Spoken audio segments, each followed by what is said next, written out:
Di pabor si Mr. Oldarico Garbanzos, Head on Traffic and Transportation Management Office kon TTMO, i-suspend ng Public Utility Vehicle Modernization Program kon PUVMP kasunod sa ginaduso nga suspension sa implementasyon sini sa Senado. Sa interview sa K5 News FM Iloilo sa natungdan, iagin pahayag nga nagapamatok kini sa suspension bangod ang Iloilo City ang nagapadulong na sa modernization era sa diin isa ang syudad sa nagapatuman sa Jeepney Modernization Program kagamayara sa Enhanced Local Public Transport Route Plano kon ELP-TRP.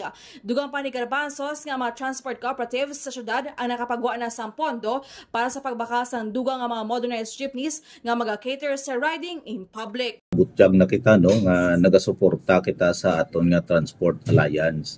Ang Iloilo City nag-implement na sang iya nga enhanced LPTRP. And we are on the direction sang modernization.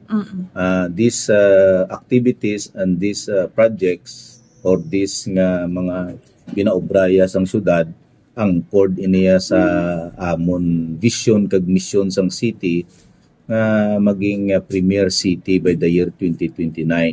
Ang ginatanawa binadiriya sang Iloilo City nga maging modernize kita sa sining paglambot sang sining timpo or panahon. Nagalaaw naman sa Traffic and Transportation Head Mr. Oldarico Garbanzos nga exempt ang Iloilo City in kaso nga aprobahan sa presidente ang suspension sa PUV Modernization Program. Report nga gikan sa syudad sang Iloilo. Ini si K5 Jenny Kauyinan para sa Kampiyon nga Balita sa Serbisyo Publiko kag kalingawan sa Iloilo. K5 News FM.